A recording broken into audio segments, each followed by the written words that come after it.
if you don't show up at events like this, one, I don't, and your family and your community doesn't get the example of what it takes to be successful. And being successful for me, the first rule is I have to show up. I have to show up, and I got to keep being willing. I'm sure Ryan was speaking on this. I have to keep, and I know John Maxwell will as well. I have to keep showing up. I have to keep believing in myself. And I have to keep knowing that I don't know it all. And people that don't show up are basically saying there's no growth, there's no possibility. So today what I want to do is I want to share with you what I would be doing if I was in Nigeria today. By the way, I love your part of the world. I can't wait to come there. My family, we have it on our list of places to come and visit and spend time and meet the people. I have a lot of fans in Nigeria. I think some of you are in Dubai watching this. We've been to Dubai a couple of times, but I look forward to when Dr. Stephen can show me around your beautiful country, your part of the world, introduce me to new friends and new members of what we have is called the growing family. Live in Nigeria! I want to grow my family. I want to grow my connections. So in the next 40 minutes or so, there's going to be a lot of takeaways. Make sure you're taking notes. There's going to be a lot of information that I'm going to share with you that I promise you will grow your business and can grow your business beyond 10x levels. So like if you right now, if you took your business, whatever your business is, your income is, your present situation, if you took that and multiplied it times 10 and gave it a number, if you were just looking at either the money you're earning or the employees you have, or thirdly, the customers you have, and maybe one more, the sales you have. So what is your income? What are your employees? What are your customers? And what is your sales? If you took those four numbers and simply multiplied them times 10, if you only have one employee, it would be 10 employees. If you only have 100 customers, it would be 1,000 customers. If you only have 50,000 in sales, you would multiply times 10 and have 500,000 in sales. If you're only making $10,000 a year, you would multiply that. That would be 100,000. How much different would your life be? Because that's what I want to show you how to grow. And that's what I did not know or think with when I was starting up. When I was starting, I had very, very small thinking. I was simply trying to pay bills. I grew up in a very small town. I was raised by a single mother, and the thinking was very limited in the household to just taking care of our unit, our family unit. And had I known when I was 20 years old that I could actually do things that were beyond my imagination, I would have gotten ahead a lot faster. And I would have done a lot bigger things. And I want to tell you that I'm not an exception to this rule. Anyone that applies what I share with you today will be bigger than your dreams. Anyone that regardless of your situation, your economics, where you live, regardless of politics, if you would simply do what I share with you today, I promise you, you will end up. Does this sound good to you guys? You will end up 10 times ahead of any imagination that you're currently experiencing. So where I want to start with you is, what does the market look like? What does a market or a business cycle look like? Where do you start if you're just getting started? Where do you start? What does a customer acquisition look like? You're in the brokerage business. You want to sell more real estate. Okay, the cycle does not start with a sale. The cycle does not start with a listing. The cycle, the business cycle itself, if it was a circle, and I think I probably need to go this way for you because you see it backwards. The cycle, the business cycle starts with an idea. It starts with intention first, not a business plan first. It starts with, what is my idea? Oh, my idea is I'm going to sell $10 million worth of real estate this year. Okay, maybe I'm not even a real estate agent. Maybe I'm not a broker yet. Maybe I'm a secretary working for a company. that's not even related to real estate. If I was going to start a business, I would start first with the idea and the intention. What is the idea? The intention and the idea that you start with is simply the way everyone gets from point A to point B. In life, you have to know where you're going. You do this when you go to the grocery store. I'm going to go to the store. I'm going to pick up some food. I know what I'm going to pick up. I'm going to bring it home. Typically, you go to the store and you come home with more than you left home with. Okay? So that's the same thing that's going to happen here. You don't sit at home and you're hungry and you need some food and you're like, I need food right now. You say, okay, I'm going to go to store, get food. Okay? That's being accelerated today because now we can just call the food to be delivered here in America for sure. So number one, start with the idea or the intention. I want to build $1 million business. I want to build a $10 million business. I want to sell 1,000 pieces of, I want to be involved in 1,000 transactions this year. First, the idea and the intention. And along with that, I'll be sharing like 5 different steps that you want in this cycle. In that, you want to know why. Why do I want to do that? Why would I want to sell so much property? Why would I want to make more money? Why would I want to build a big team? And let me just say this to you. This is the one thing today that you really don't have a choice on. I've been in business now for 35 years. The biggest single mistake I have made in my career was always the same mistake, thinking too small. You have to scale your business. You cannot think about a small business. If the business stays small, it will cease to exist. At the age of 18, I read my first money book. And that started opening me up to the fact that it is possible to make it legitimately. You can do it. Do not let anybody deceive you otherwise. The only reason they will tell you it's not possible is because they want to enslave you and keep you on the ground. And the time is over. Let's do something different. Let's make a change. And we can do it. And we've started. And I need you on that journey. Who is going with me? Come on! To that, we owe Dr. Stephen a thank you for putting on this event, for making it happen, for really investing in the community. It's really inspired me and motivated me to want to build wealth, invest, and really take my business to a next level. Take away from this festival is just listening to everyone's story.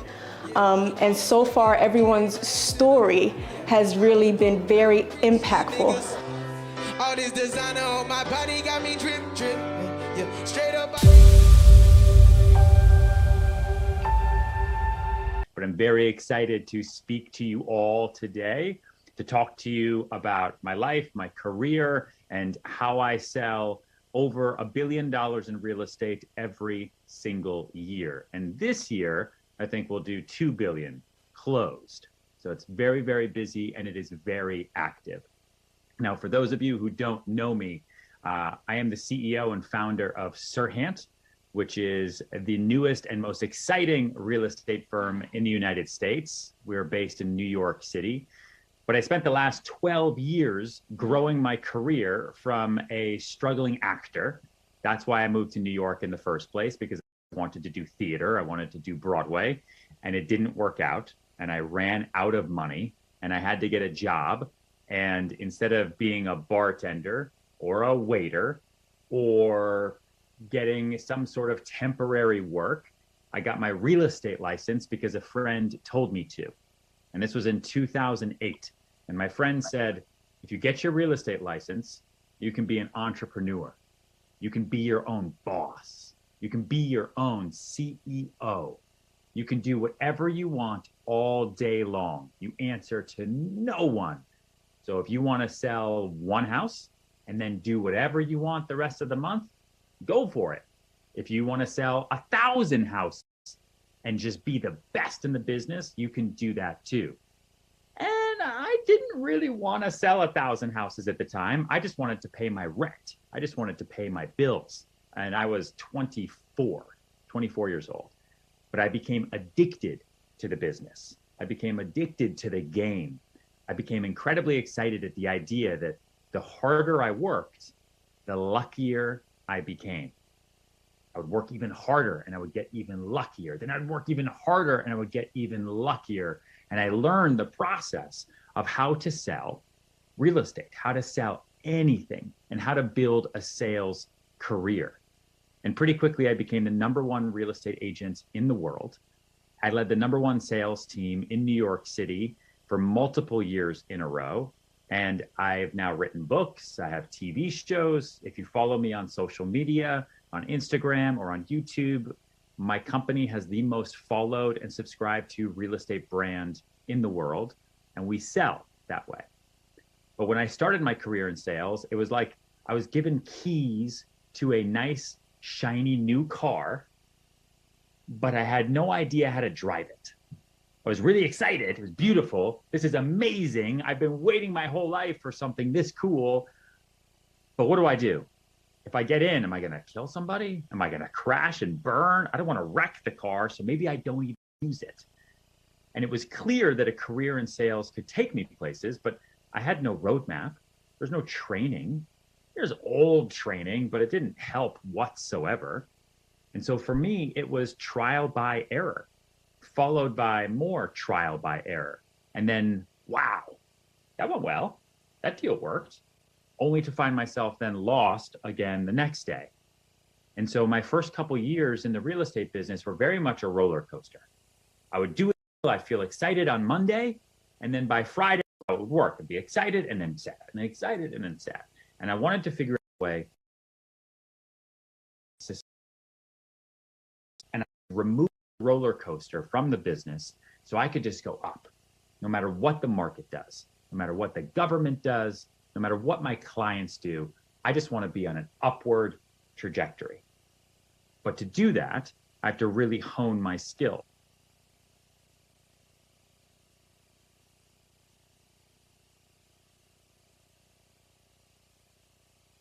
Hand, because I wanted to share my best tools with other salespeople. And I've seen what can happen when you're great at sales. I mean, there is no ceiling on the amount of money that you can make. And you can finally pay off loans, debt, credit card debt, student loans, car loans. You can save for a down payment on your first home. You can buy your dream car. You can do anything you want when you learn how to sell. So today I want to share with you 6 of my most powerful secrets for selling more, okay? These are 6 of my most powerful secrets. I give these only to my own agents at my own company because the more they sell, the better it is for me. And I want to give them to you now where you are in Nigeria, in Africa. And I'm super, super excited to be here. So my first secret is going to sound very simple. Your first impression is your last impression if you're not careful. So what I mean by that is you're going to go meet a client. You're going to go meet somebody, whether it's a buyer or a seller. You are excited to meet with them and you show up and you don't give the best impression. And what that means is that they're going to start interviewing other people, other agents, other real estate salespeople, other estate agents. And they're going to use those people because now you've just left a bad first impression. So when I first got into the business, I wanted to figure out how can I make the best first impression so that it's the only impression I leave. And so I came up with something called the box. So when I'm meeting clients, instead of meeting them for the first time just when I go to their house or on the street or in my office, the minute I get off the phone, right? I'm on the phone with them. Hello, great. We're going to set that appointment. The minute I get off the phone, I have a book that I've made about myself and my business. It's got testimonials, recent properties we've sold. It's got our sales process, all of the reasons why we're different and why you should work with us. And I put that book into a box, and it's a black box, and it looks like a present. And then I write on it with silver pen, so thank you so much for talking to me earlier. I'm really looking forward to meeting you at 5 p.m. And I take that box and I drop it off, or I have someone drop it off at the client's house. So when the client comes home from work or they get that ring on their doorbell, they wonder, what's that? They open up this box. It looks like a gift. They open it up and it's a book from me already. So before I even show up the next day or that evening or whenever you set that appointment, my first impression is already that I am prepared. I am on top of it. I am ready to go. And I send that book in the box. And it's a way that we can stand out from the crowd. Work on your handwriting to make sure that it looks sophisticated and high end. It just needs to represent who you are, right? You can put candy in there. It can be a pen. It can be a notebook with your logo. It can be anything. But make sure your first impression is solidified before you ever even walk into the room. That's super important. Probably one of the most important things I do before I go on any sales pitch. I make sure my first impression is there before I get there, okay? And remember, your first impression is your last impression if you're not careful and if you're not smart about it. We are in sales.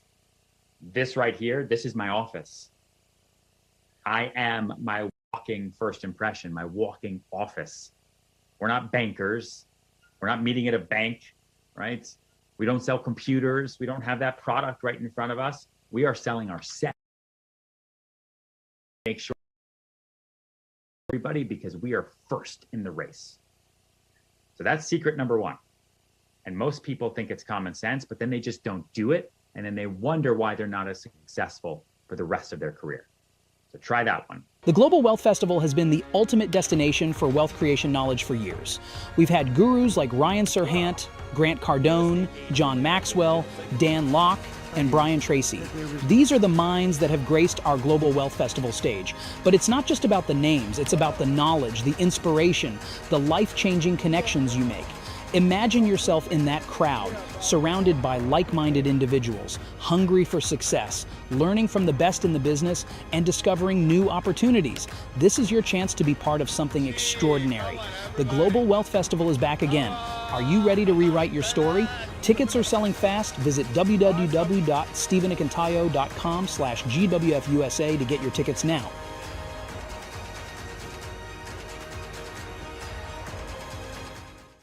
First of all, I greet you from the States and am just grateful to be with you at this incredible speaking event. A large crowd. I mean, my understanding is over 10,000 people are joining us virtually, and I'm so honored that you're here. I give a special thanks, obviously, to my friend Dr. Stephen and then GTEX Global for really making this incredible power-packed conference a reality in your life and a reality into my life also. And I just so respect what you're doing as real estate people. And I speak to a lot of companies in the area of real estate. And I just am honored to be with you today. And I hope that what I share with you now will just bring incredible help and value to you, because I certainly want to serve you. I certainly want to serve Dr. Stephen, I want to serve GTEX very much. So I want to talk to you about the 5 essentials of leadership, okay? This is my world. Leadership is my world. When I held this book up a moment ago, Developing the Leader Within You 2.0, excuse me, this book was first written in 1981. And this was the first book on leadership to say that you could develop yourself as a leader, that you could improve yourself, that, you know, up until that time, honestly, people kind of thought that leaders were born. And so they would, they would kind of say, well, if you're born a leader, you get a lead. And if you weren't born a leader, I guess you follow. And so when I wrote the book, I just so desperately wanted to help people know how to grow themselves as a leader. And let me tell you why. I wrote another book called The 21 Irrefutable Laws of Leadership.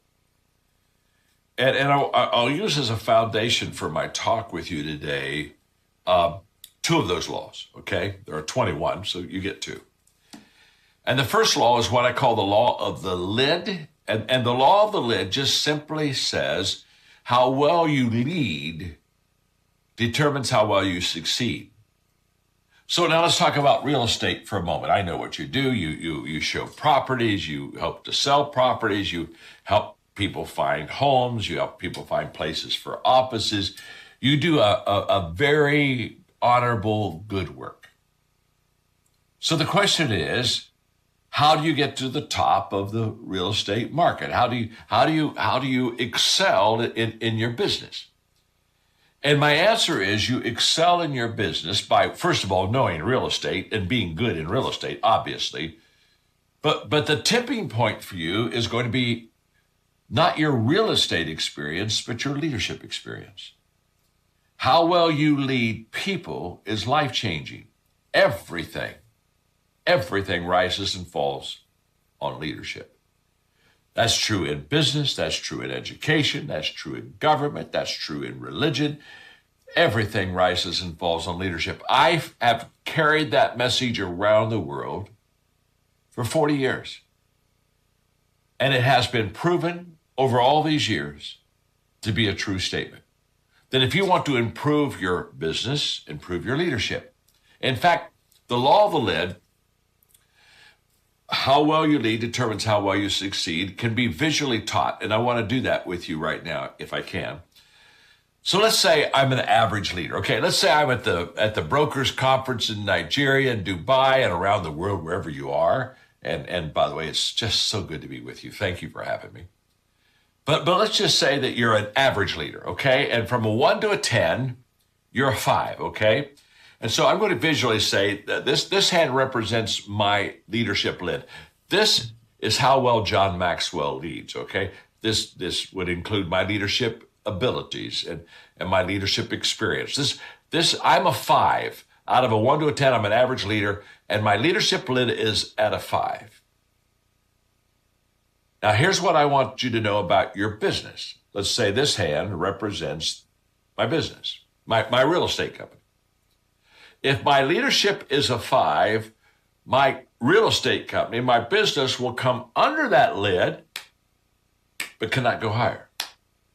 My leadership is the lid to my possibilities and my potential. So if my leadership lid is a 5, my business is a 4. Period. End of story. That's a fact of life. I meet people all the time who say, well, I'm going to move to another company because I want more opportunity. And I want to look at them and say, do you understand that no matter where you go, you have a leadership lid? And whatever that lid is, your business is always going to stay under, never go higher, never go higher. In the history of mankind, it's never happened, so it's not going to happen with you. Whereas my leadership lid is a 5, and my business somehow gets above that lid and just keeps flourishing and growing. That doesn't happen. Everything rises and falls on leadership. And the reason that I'm so passionate about teaching leadership to you is because once you understand and embrace that truth, then you begin to be passionate to learn to lead. Just like I'm passionate to teach you how to lead. Because if you know how to lead well, your business will do very well. So, when I'm doing Q&A, often people will raise their hand and they'll ask the question, John, are leaders born? And when they ask me that question, I always give them the same answer. Of course they are.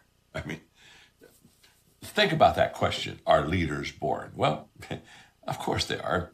I've never met an unborn leader, okay?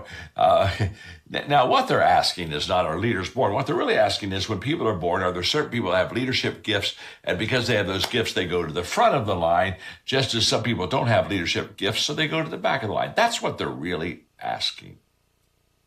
And the reason I'm so passionate about this book, Developing Leader Within You, is this was the first book written that basically said you can grow as a leader. You can develop as a leader. Hey, if you're a level 5, you don't have to stay a 5. Let's go back to my illustration for a moment. If my leadership lid is a 5, then my organization is a 4. My leadership lid will keep it from going any higher.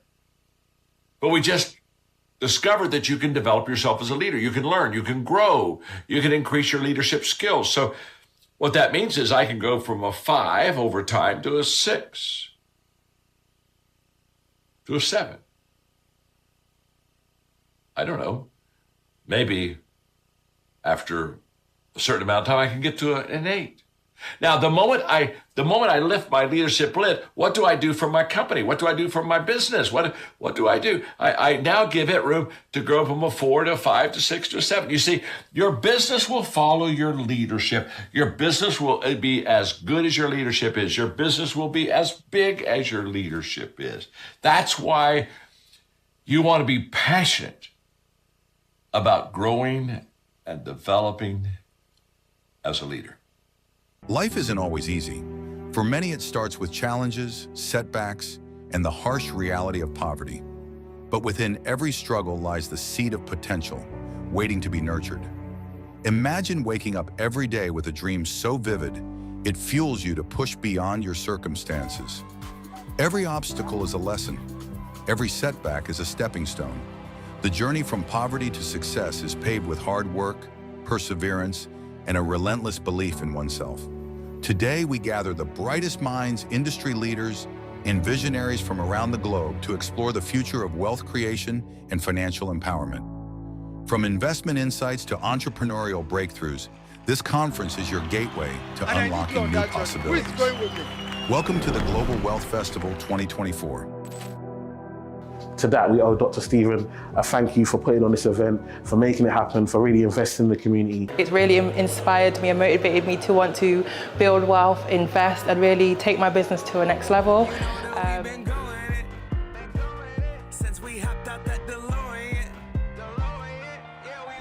Visit www.stephenakintayo.com/GWF USA to book your site now. I want to tell you a story. Many years ago, when I was young and poor and broke, and I was going from job to job to job, I started to read about people who became financially successful, and of course, people who became millionaires.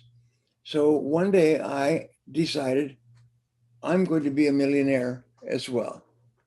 And I didn't realize, but when you make a decision like that and you define it clearly, you program it into your subconscious mind. And your subconscious mind, which is the seat of the law of attraction, begins to attract into your life people and opportunities to make this a reality. So small changes began to take place in my life. I began to work more productively.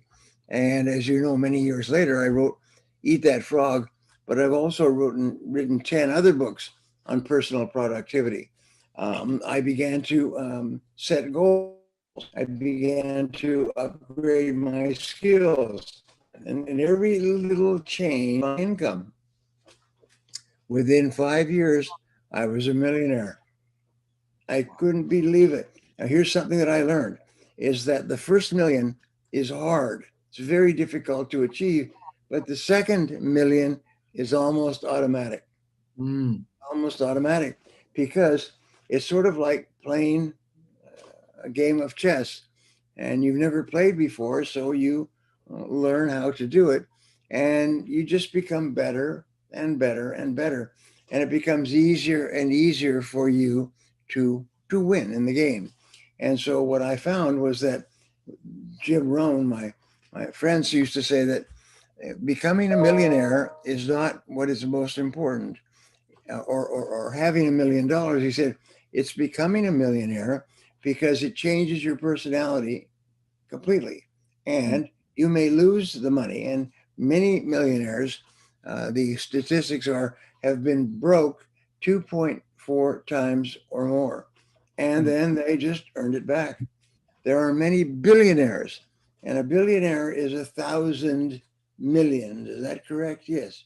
It's 1,000 millions. And to become a billionaire is one of the hardest things in the history of the world. Until the last century, there weren't any billionaires.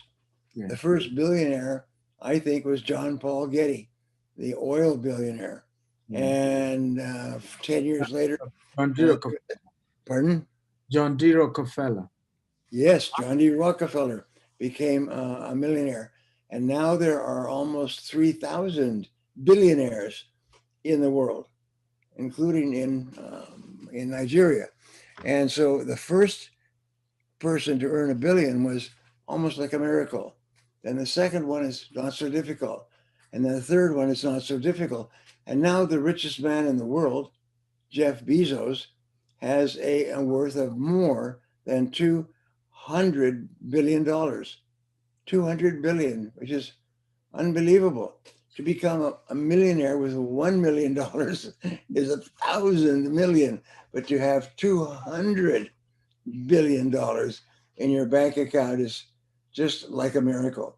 So what happens, it's becoming easier and easier for you to become a millionaire because we are learning how to do it faster and better. And Stephen has become one of the world's experts on becoming a billionaire. He's studied the subject and he found the same thing. At the beginning, it's very hard, but then it becomes a little easier. And if you make $1 million, then the second million is almost automatic because you just do the same things you were doing, but you do more of them and you do them better. You become far more competent.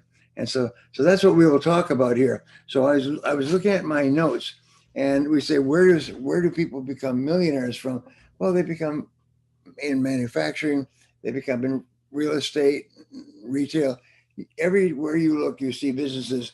These are all businesses that have created somewhere $1 million or more. And then if they keep creating $1 million, eventually they get to $1 billion, which is quite amazing.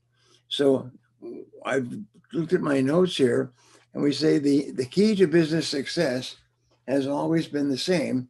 It is to find a need and fill it. So what you do is you find a need that a lot of people have, and then you satisfy that need better than anybody else. It's very simple.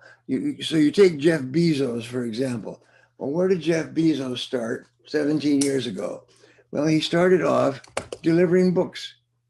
He drove out, he decided he didn't want to work in New York anymore. So he drove across the country from New York to Seattle, and he set up a little book distribution store in his garage. And what he said is, what is it that people need? Well, people want to buy books, but they don't want to go to the bookstore and find that the book is not available and order the book and pay for it and then go back to the bookstore in a week or 2 weeks. I did this many times. Is if a book was popular, then it would sell out. So you would have to put in an order, and then you'd have to go back in 2 weeks when the order was filled. And nobody mailed books at that time. So what Jeff Bezos said is, what do people need? Well, once they see a book and they want that book, then they want to just order the book and have it sent to them, because nobody reads a book the day they buy it. People don't take the book home and begin reading it. So he set up and he began to deliver books. And it was very interesting. He had a deal with the book manufacturers, the publishers. He would advertise for customers. The customers would buy the book through him. He would then give the money to the publishers, and they would mail the book to the reader. And they found that this was very complicated because the bookstores, the publishers were very slow and incompetent and so on. So one by one, he began to do everything himself. He bought the books in bulk. He packaged them. He mailed them. He sent them out. He got people's credit cards. He got the money. And eventually, and then people came to him and they said, what have you got there? He said, well, I distribute books. I give a 30% discount off the price, and I send it. People order the book to me. I send it straight to them. So it's very simple and it's cheap. They save a lot of money. And so people say, well, I have this business or that business. Can you do that for me? And he said, well, sure. You use the same mailing systems, same packaging system and everything else. So today he now has something like 40,000 companies that sell through Amazon, and he sells about $200 or $300 million a year of other people's products. It's absolutely amazing. So he continues to sell books, but they sell everything in the world is also sold through Amazon. Millions and millions and millions of products are sold through Amazon. And each of these people pay Jeff Bezos, Amazon, they pay them a commission for sending out the product. And so today, Jeff Bezos is worth $200 billion. That's unbelievable. That's the greatest wealth in the history of the world. So that's how you start off, and you use what we call the 6-year-old child model. Is Einstein said that if you cannot explain your idea to a 6-year-old child, then you probably don't understand it yourself. If you can't explain your goal to a 6-year-old child, well, you can't explain it to yourself. That means that you don't understand it yourself. So what you do is imagine a 6-year-old child, and you're going to have to explain your business to the 6-year-old. And the 6-year-old should understand it and be able to go home and tell his father or his little brother.